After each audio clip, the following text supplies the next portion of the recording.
گمان تھا کہ سپریم کورٹ کا صوبوں میں انتخابات کی تاریخ کے حوالے سے فیصلہ وہ تمام قانونی ابہام دور کر دے گا جنہوں نے پنجاب اور کے پی اسمبلیوں کی تحلیل کے بعد ہمیں جکڑ رکھا تھا، لیکن اس فیصلے پر حکومتی اگر مگر سے یہ واضح ہوتا ہے کہ حکومت نے 90 دن میں الیکشن کروانے کے حوالے سے یہ فیصلہ قبول نہیں کیا، جبکہ سپریم کورٹ کے 5 رکنی بینچ نے 3-2 کی اکثریت سے واضح فیصلہ دیا ہے کہ صوبائی الیکشن 90 روز کے اندر اندر ہوں گے۔ مزید لکھا کہ اگر صوبائی گورنر الیکشن کی تاریخ نہیں دیں گے تو پھر صدر مملکت تاریخ دیں گے۔ اس کے ساتھ ساتھ عدالت نے یہ رعایت بھی دی کہ اگر صدر کی صوبوں میں الیکشن کے حوالے سے دی گئی تاریخ تک الیکشن کمیشن اپنی تیاری مکمل نہیں کر پاتا تو تمام فریقین کی مشاورت سے تاریخ کو تھوڑا بہت ایڈجسٹ یعنی آگے پیچھے کیا جا سکتا ہے۔ بادی النظر میں یہ ایک مکمل اور جامع فیصلہ ہے جس میں تمام فریقوں کے ساتھ ساتھ آئین کی ضروریات کا بھی خیال رکھا گیا ہے، لیکن وفاقی وزیر قانون اعظم نذیر تارڑ اور اٹارنی جنرل شہزاد الہی نے اس فیصلے کے ایک اختلافی نوٹ جو جسٹس منصور علی شاہ نے لکھا ہے کو بنیاد بنا کر دعویٰ کیا کہ میری رائے میں یہ درخواستیں 4-3 کے تناسب سے خارج ہو گئی ہیں۔ جسٹس منصور علی شاہ اپنے نوٹ میں لکھتے ہیں کہ ابتدائی طور پر 9 جج صاحبان اس بینچ کا حصہ بنے،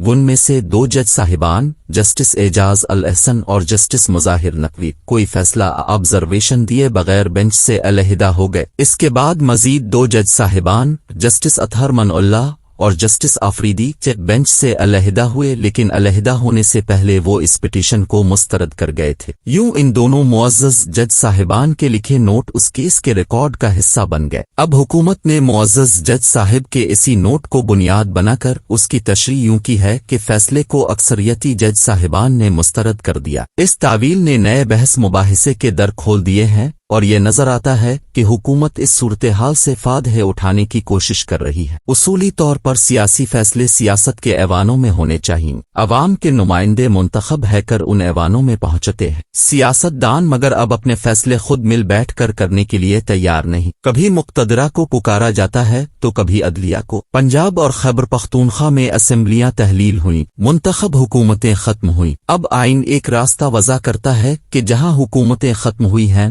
وہاں عوام کی رائے سے نئی حکومتیں منتخب ہونی چاہئیں۔ الیکشن کمیشن ایک بااختیار ادارہ ہے اور انتخابات کرانے کی ذمہ داری بھی اسی کی ہے۔ انتخابات کب ہوں گے، اس کی تاریخ کون دے گا، اس معاملے پر جب سے پنجاب اور خیبر پختونخوا کی اسمبلیاں تحلیل ہوئی ہیں ایک سیاسی تھیٹر لگا ہوا ہے۔ ہونا تو یہی چاہیے تھا کہ سیاسی فریقین آپس میں مل بیٹھ کر اس مسئلے کا حل نکالتے، لیکن بات نہیں بنی۔ پھر سپریم کورٹ نے از خود نوٹس لیا اور منگل 28 فروری کو سیاسی جماعتوں کو ایک موقع بھی دیا۔ سپریم کورٹ کی جانب سے موقع دینے کے باوجود سیاسی جماعتیں الیکشن کی تاریخ پر متفق نہ ہو سکے۔ قصہ مختصر بات نہ بنی۔ عدالت نے از خود نوٹس میں فریقین کو تفصیل سے سنا اور اپنی ابزرویشن بھی دیں۔ چیف جسٹس عمر عطا بندیال نے ریمارکس دیے کہ سب متفق ہیں کہ آرٹیکل 224 کے تحت 90 روز میں الیکشن لازم ہے۔ عدالت تلاش میں ہے کہ الیکشن کی تاریخ کہاں سے آنی ہے۔ مستقبل میں الیکشن کی تاریخ کون دے گا، اس کا تعین کرنا ہے۔ صرف قانون کی وضاحت کرنا چاہتے ہیں۔ عدالت کسی سے کچھ لے رہی ہے نہ دے رہی ہے۔ عدالت کسی فریق کی نہیں بلکہ آئین کی حمایت کر رہی ہے۔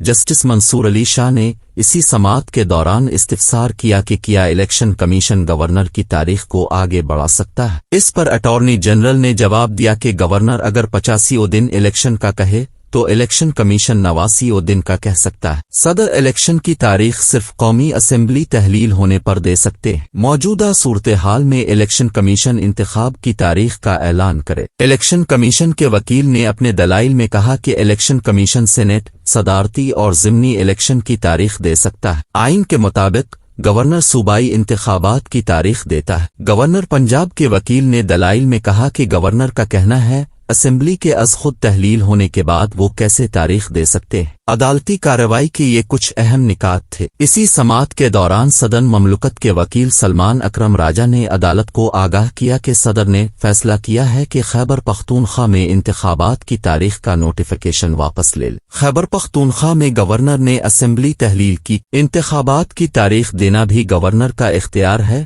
صدر کو خیبر پختونخوا الیکشن کے لیے تاریخ دینے کا اختیار نہیں تھا۔ اس کارروائی پر ایک نظر ڈالیں تو اب یہ واضح ہو چکا کہ الیکشن کی تاریخ کس نے دینی ہے۔ خیر بات جہاں سے شروع کی وہیں سے آگے بڑھاتے ہیں کہ سیاستدانوں کو اپنی لڑائی اپنے گھر میں لڑنی چاہیے تھی۔ چیئرمین تحریک انصاف عمران خان بھی منگل 28 فروری کو آخرکار لاہور سے اسلام آباد پہنچے اور مختلف عدالتوں میں پیشیاں بھگتی۔ 3 مقدمات میں کپتان کی ضمانت منظور ہو گئی۔ توشہ خانہ کیس میں عمران خان کے ناقابل ضمانت وارنٹ گرفتاری جاری ہوئے۔ ان پیشیوں کے موقع پر اسلام آباد میں تحریک انصاف کے کارکن بھی اپنے قائد سے اظہار یکجہتی کے لیے پہنچے۔ کہیں پھولوں کی پتیاں نچھاور کیں، کہیں سیکیورٹی اہلکاروں سے الجھے۔ جوڈیشل کمپلیکس میں بھی کچھ توڑ پھوڑ ہوئی۔ کچھ دن پہلے جب کپتان لاہور ہائی کورٹ پہنچے تھے تب بھی ان کے ساتھ کارکنوں کا جمن غفیر تھا۔ خان صاحب مختلف مواقع پر مختلف موقف اپناتے رہے ہیں، لیکن پچھلے کچھ عرصے سے ایک موقف پر ڈٹ کر کھڑے ہیں، اور وہ ہے فوری الیکشن۔ اسی مقصد کے لیے انہوں نے پنجاب اور خیبر پختونخوا میں اپنی حکومتیں ختم کیں،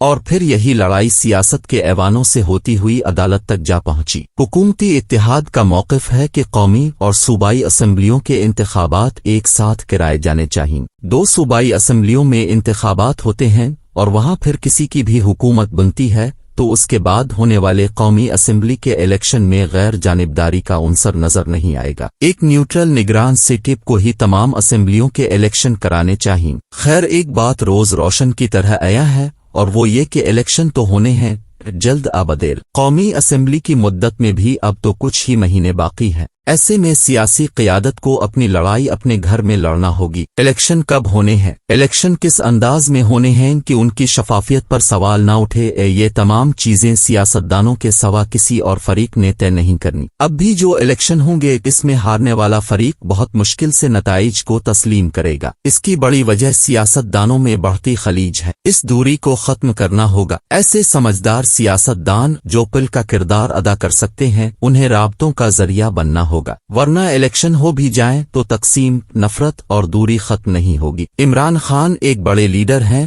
دل بھی بڑا کرے۔ دوسری سیاسی جماعتوں کے ساتھ بات چیت کی راہ نکالنے کے لیے اپنے اہم نمائندوں کو متحرک کرے۔ ملک کے معاشی حالات کسی مہم جوئی اور انتشار کی اجازت نہیں دیتے۔ مل جل کر راہ نکالنے کے لیے مل بیٹھنا ضروری ہوگا۔ سیاسی مخالفت کو سیاسی دشمنی میں نہیں بدلنا چاہیے۔ عوام کے فیصلے عوامی نمائندوں کو کرنا ہوں گے اور اپنے نمائندے عوام کو منتخب کرنا ہوں گے۔